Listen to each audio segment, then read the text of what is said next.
नमस्कार, ABC channel में आपका स्वागत है। मैं हूं सचिन श्रीवास्तव और आप मेरे साथ देखेंगे आजमगढ़ से जुड़ी खबरें। आइए नजर डाल लेते हैं आज की खास खबरों पर। आजमगढ़ से जौनपुर दावत खाने गए एक युवक का खून से सना शव सुबह मार्टिनगंज दीदारगंज मार्ग किनारे एक खेत पर पड़ा मिलने से सनसनी मच गई। शरीर पर चाकू के कई जगह वार किया गया था। घटना के बाद भारी हुजूम जुट गया और लोगों में काफी आक्रोश था। आनंद फानन में पुलिस ने शव को पोस्टमार्टम के लिए भेज दिया, जिसके विरोध में लोगों ने मार्टिनगंज बुरहानपुर मार्ग जाम कर दिया। अधिकारियों की मान मनोबल के बाद किसी तरह लोगों को शांत कराया जा सका। एसपी के अनुसार मृतक ठेकेदारी व अन्य काम करता था, इसलिए इसमें लेन देन की विवाद की आशंका है। इसकी जांच कराई जा रही है। मृतक की शिनाख्त दीदारगंज थाना क्षेत्र के सुरहन गांव निवासी 40 वर्षीय राकेश सिंह के रूप में हुई है। उनके शरीर पर जख्म के कई निशान हत्या की पुष्टि कर रहे थे। ग्राम प्रधान हेमलता सिंह के परिवार से जुड़ा होने के कारण मर्डर मिस्ट्री गहरा गई है। हालांकि हत्या क्यों की गई, इसके बारे में कुछ भी स्पष्ट नहीं हो सका है। इलाकाई पुलिस शव को कब्जे में लेकर जांच में जुट गई है। इस बीच हत्या की सूचना पर स्थानीय लोग विरोध दर्ज कराते हुए सड़क पर उतर आए। कई जगहों पर जाम लगा दिया गया। मार्टिनगंज के जगह मोड़ पर धरनारत परिजनों तथा जनता को समझाने में एसपी ग्रामीण सिद्धार्थ व क्षेत्राधिकारी फूलपुर जितेंद्र कुमार जुटे रहे। परिवार के लोगों ने बताया कि राकेश बुधवार की शाम 4 बजे दाढ़ी बनवाने की बात कहकर घर से निकले थे, लेकिन उनका देर शाम फोन आया कि दावत खाने जौनपुर जा रहा हूं। इस सूचना के बाद परिवार के लोगों को इत्मीनान हो गया। आज सुबह जो ये दावत खाने के लिए निकले थे, एक राकेश नामक व्यक्ति थे और निकले थे दावत खाने के लिए। और जब सुबह इनकी लाश पड़ी मिली है, इस संबंध में लाश को मोर्चरी भेजा गया है और इस संबंध में मुकदमा पंजीकृत कर कार्रवाई की जा रही है। निश्चित रूप से क्योंकि ये कुछ कार्य पैसे का लेन देन का भी करते हैं, ठेकेदारी का भी करते थे, तो निश्चित रूप से कुछ इनके लेन देन का, जैसा कि अभी तक प्राइमरी इनपुट है, लेन देन का इनका झगड़ा रहा होगा और उस संबंध में सारी जानकारी की जा रही है और बहुत जल्दी केस को वर्कआउट किया जाएगा। नहीं, देखिए, ये जो डेड बॉडी मिली है, इसकी बॉडी मोर्चरी भिजवा दी गई थी और अभी जब पंचायतनामा भरा, एफआईआर लिखी जाएगी, पंचायतनामा भरा जाएगा तो फिर सारी चीज़ें क्लियर होंगी। तो उसमें वहाँ के लोगों का आरोप है कि पुलिस ने पहले भरोसा दिया कि शव का सामने ले आके पंचनामा करेंगे वैसे, लेकिन देखिए, जब भी लॉ एंड ऑर्डर की समस्या होती है तो पुलिस डेड बॉडी को वहाँ से उठाती है और पंचायतनामा कोई ज़रूरी नहीं कि मौके पे ही किया जाए, क्योंकि अभियुक्त ये भी हो सकता है कि वो पुलिस उसकी इलाज के लिए तत्काल उस बॉडी को उठाती है और हॉस्पिटल ले जाती है। तो गांव वालों का ये था कि पंचायतनामा यहीं लाके भरा जाए, उसका कोई औचित्य नहीं है और पंचायतनामा उसका मोर्चरी में भरा जाएगा और जो भी इसमें कल्प्रिट्स होंगे उनके खिलाफ कार्रवाई की जाएगी। गाँव वालों ने रोड भी जाम किया। देखिए, वो कुछ गांव वाले आक्रोशित थे और कुछ ऐसे अलग अलग टाइप के लोग थे जो ये मांग कर रहे थे कि डेड बॉडी को मौके पे लाया जाए। वो उनकी मांग जायज़ नहीं थी। डेड बॉडी ना मौके पे लाई गई है और ना लाई जाएगी। तो अभी तक जाम लगा हुआ है। देखिए, उन लोगों को समझाने बुझाने का काम किया जा रहा है, बहुत जल्दी उसे खुलवा देंगे। 2020 में पूरा विश्व कोरोना महामारी की चपेट में रहा। भारत समेत विश्व के लगभग समस्त देशों में कोरोना का खौफ छाया रहा। वर्तमान में देश में करीब 1 करोड़ से ज़्यादा लोग कोरोना से संक्रमित हो चुके हैं, लेकिन नए साल में खुशखबरी यह है कि अब देश के अंदर कोरोना की वैक्सीन लगाए जाने की प्रक्रिया शुरू हो जाएगी। आजमगढ़ में भी वैक्सीनेशन की प्रक्रिया जोर शोर से चल रही है। मुख्य चिकित्सा अधिकारी डॉक्टर AK मिश्र ने बताया कि जिला अस्पताल में कोल्ड चेन सेंटर बनाया जा रहा है, जो 5 जनवरी तक बनकर तैयार हो जाएगा। कोल्ड चेन सेंटर का हाल ही में नोडल अधिकारी के रविंद्र नायक ने निरीक्षण किया था। सीएमओ ने बताया कि कोल्ड चेन के अंदर 4 बड़े रेफ्रिजरेटर रखे जाएंगे जो आ चुके हैं और एक रेफ्रिजरेटर के अंदर 60,000 वैक्सीन रखी जाएगी। इस तरह से 2,40,000 वैक्सीन की डोज रेफ्रिजरेटर के अंदर रखी जाएगी। वैक्सीन सबसे पहले सरकारी और निजी क्षेत्र के हेल्थ वर्कर को लगेगी, जिसके लिए जनपद में 15,000 डॉक्टरों और पैरामेडिकल स्टाफ ने रजिस्ट्रेशन करवा लिया है। उन्होंने बताया कि वैक्सीनेशन की प्रक्रिया 3 दिन चलेगी। इसमें प्रत्येक सेंटर से 100 लोगों को वैक्सीन लगाई जाएगी। सीएमओ ने बताया कि दूसरे चरण में फ्रंटलाइन वर्कर और तीसरे चरण में 50 साल से ऊपर के व्यक्ति तथा जो गंभीर बीमारियों से ग्रसित हैं उनका वैक्सीनेशन किया जाएगा। कोरोना के खिलाफ वैक्सीन की तैयारी चल रही है जनपद में। हमारे यहाँ अपर निदेशक के स्टोर के पास एक हमारा कोल्ड चेन रूम तैयार हो रहा है, जो कि 5 जनवरी तक कंप्लीट तैयार हो जाएगा। उसका निरीक्षण कल नोडल अफसर प्रमुख सचिव के रविंद्र नायक साहब ने भी किया और उन्होंने उसके निर्माण की प्रगति पर भी संतोष व्यक्त किया है। 4 ILR स्टेट से हमारे यहाँ आ चुके हैं, जिसमें वैक्सीन +2 से +8 डिग्री टेम्परेचर पर रखा जाएगा। एक ILR में 60,000 डोज रखी जाएगी। इस प्रकार कुल 2,40,000 वैक्सीन की डोज के लिए हमारी पूरी तैयारी है। 15,000 से ऊपर गवर्नमेंट और प्राइवेट सेक्टर में डॉक्टर्स और पैरामेडिकल्स का रजिस्ट्रेशन हो चुका है और 3 दिन में पूरे जनपद में 3 दिन में वैक्सीन लगाने की तैयारी है। सोमवार, शुक्रवार और सोमवार एक सेंटर पे मैक्सिमम 100 लोगों को वैक्सीन दी जाएगी। सर, जनपद में सबसे पहले किसको दी जाएगी, उसका कोई विचार अपने तरफ से? नहीं, जनपद में पूरे प्रदेश में जो फर्स्ट फेज में है हेल्थ केयर वर्कर को टीका दिया जाएगा, सेकेंड फेज में फ्रंट लाइन वर्कर और थर्ड फेज में जो 50 साल से ऊपर जिनकी उम्र है और जिनको कोमॉर्बिड डिजीज है उनका सर्वे होगा। इसके लिए हमारी पूरी तैयारी हो चुकी है। ट्रेनिंग भी चल रही है, ट्रेनिंग हो चुकी है, कुछ लोगों की ट्रेनिंग चल रही है। तो और हमें उम्मीद है कि जब टीका हमको उपलब्ध हो जाएगा तो हम अपने जनपद में सफलतापूर्वक हेल्थ केयर वर्कर का टीकाकरण कराएंगे। जनपद में लगभग कितने लोगों को लगना है?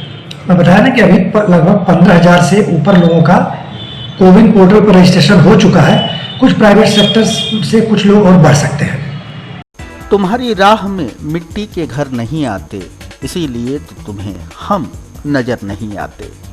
आवास विहीन कच्चे मकानों में रह रहे लोगों के दर्द को बयां करते इन लाइनों को लेकर पीएम नरेंद्र मोदी हमेशा संजीदा रहे और उसी का हश्र है कि कच्चे चूते टपके मकान में रहने वाले नगर पंचायत अजमगढ़ के महादेव नगर वार्ड के सुशील राम के पास अब यह आलीशान, शानदार, खूबसूरत व बेहतरीन मकान है।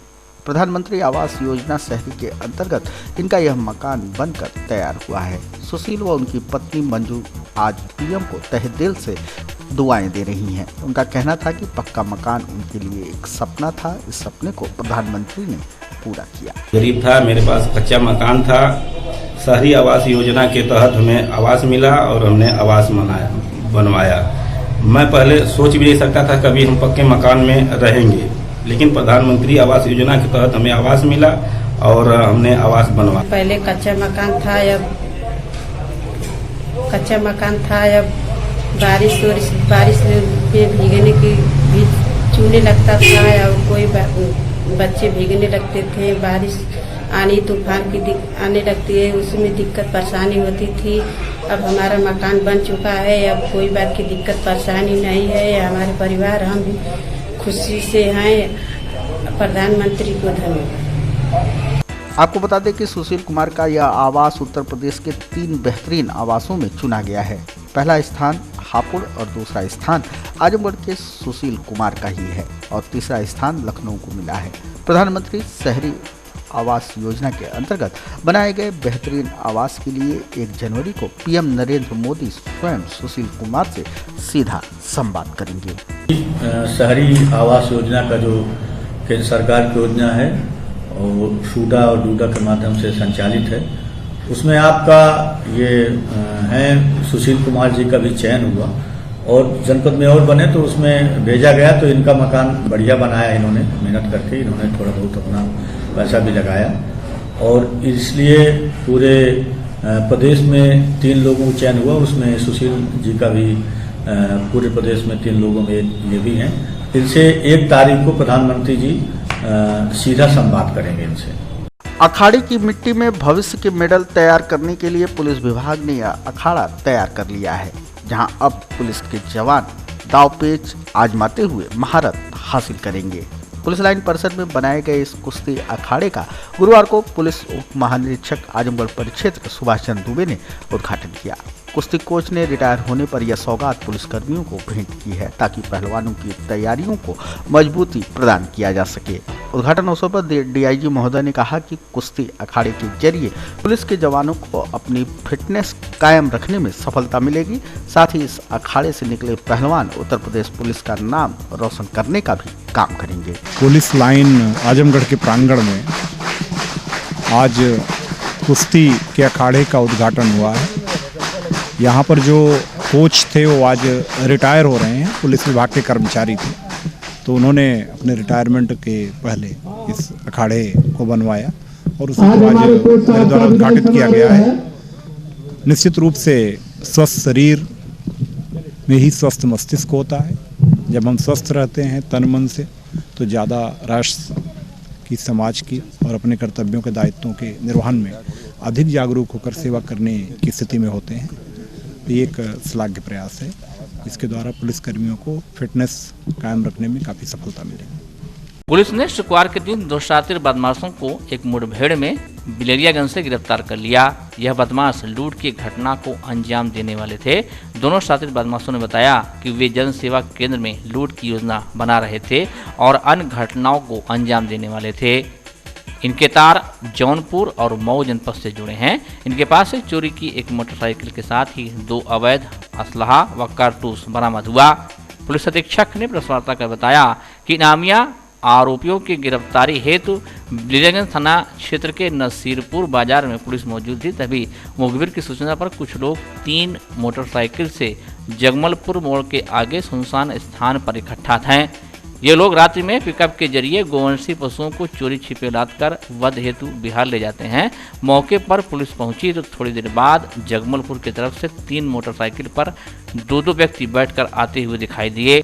पुलिस बल द्वारा रोकने का इशारा किया गया तो पुलिस से घिरता देख लक्ष्य कर जान से मारने की नीयत से फायर कर दिया। पुलिस बल ने अपना बचाव करते हुए दोनों व्यक्तियों को गिरफ्तार कर लिया। 4 व्यक्ति मौके का फायदा उठाकर भागने में सफल रहे। पकड़े गए व्यक्तियों में मोहम्मद साजिद निवासी अंडाखोर टिकरिया थाना बिलेरियागंज तथा दूसरे का नाम मोहम्मद यासीन निवासी कामिलगंज थाना बिलेरियागंज शामिल हैं। बिलेरियागंज में पुलिस मुठभेड़ में 2 अभियुक्त गिरफ्तार किए गए हैं। दोनों के पास से एक चोरी की मोटरसाइकिल बरामद हुई है और दोनों के पास से असला और कारतूस भी बरामद हुए हैं। ये दोनों शातिर बदमाश हैं और पूछताछ के दौरान इन्होंने और कई ऐसी वारदातों का जिक्र किया है जो ये घटनाएं करने वाले थे लूटपाट की। इनकी गिरफ्तारी से वो घटनाएं प्रिवेंट हुई हैं और निश्चित रूप से इससे आगे आने वाले समय में घटनाओं पर रोक लगी। सर, ये इनका किसी ग्रुप से लिंकअप है? हाँ, इन्होंने कुछ और लोगों के नाम बताए हैं जो असले का काम करते हैं, तो उनके बारे में बताया गया है और उनके बारे में अभी और जानकारी की जा रही है और जल्दी उनकी गिरफ्तारी होगी। क्या जनपदों से भी लेना देना है?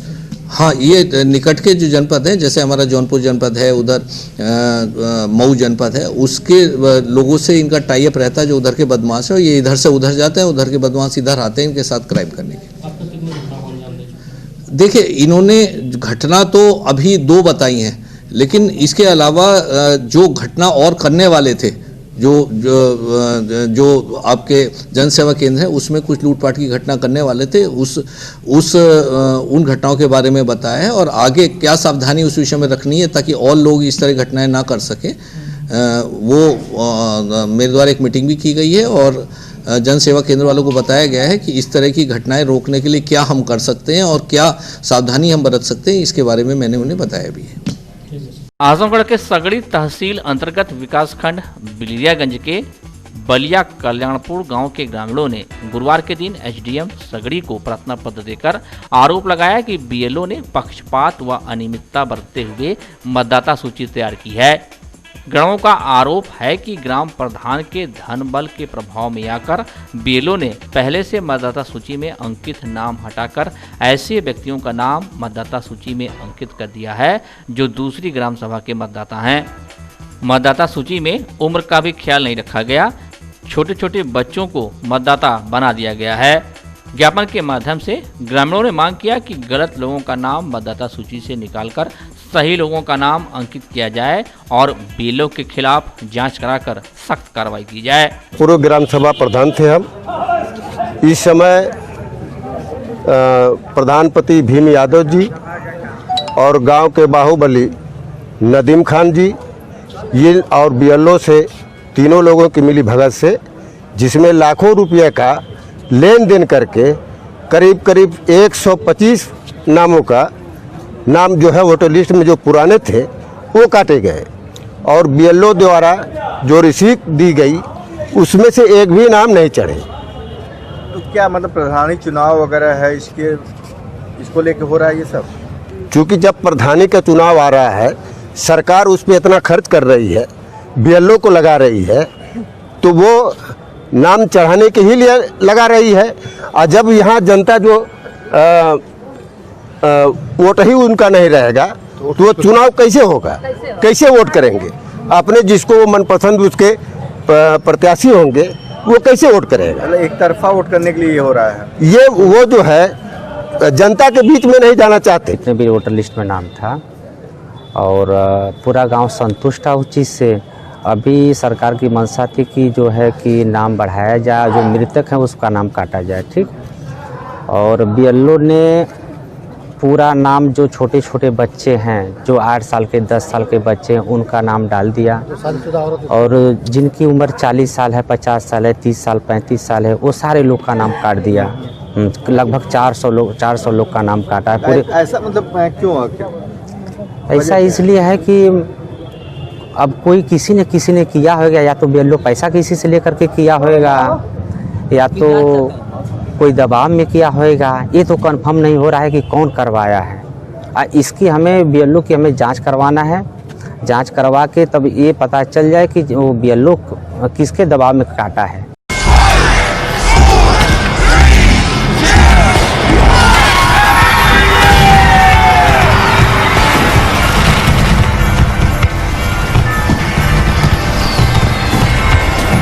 न्यू ईयर 2021 आप सभी को नए साल की हार्दिक शुभकामनाएं। 2021 के शुभ अवसर पर मैं आजमगढ़ जनपद के हर सभी नागरिकों को अपनी तरफ से और भारतीय जनता पार्टी की तरफ से ढेर सारी शुभकामनाएं देता हूं।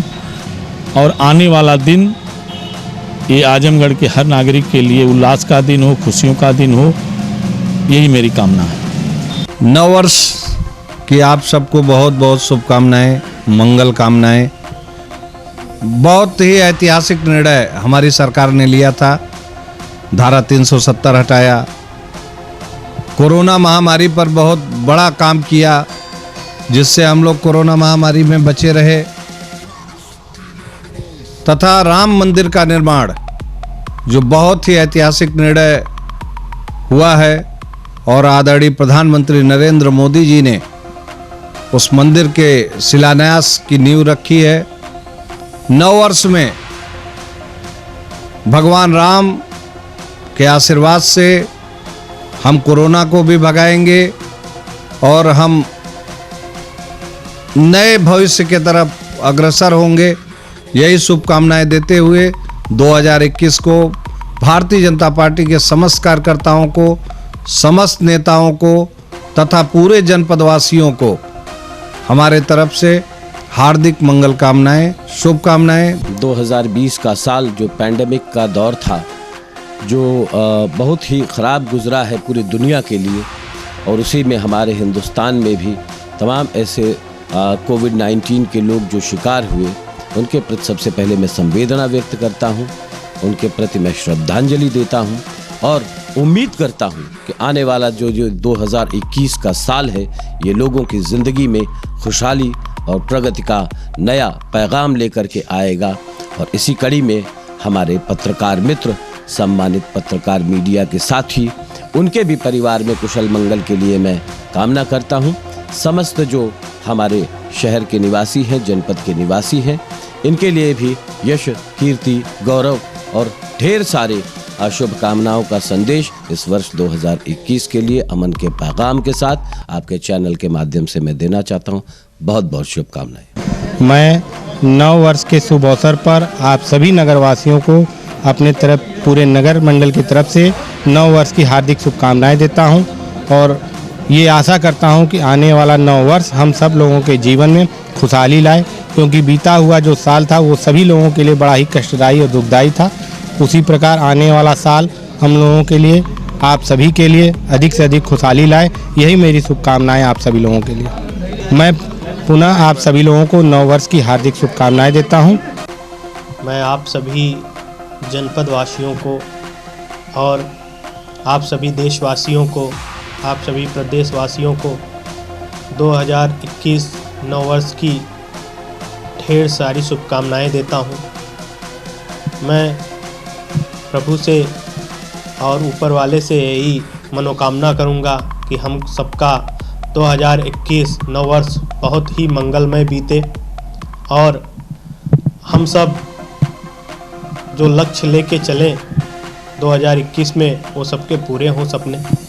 हमारी संस्था काशी गोमती ग्रामीण निधि लिमिटेड, यहाँ पे लोगों के लिए अनेक अपॉर्चुनिटी हैं, अनेक अवसर हैं।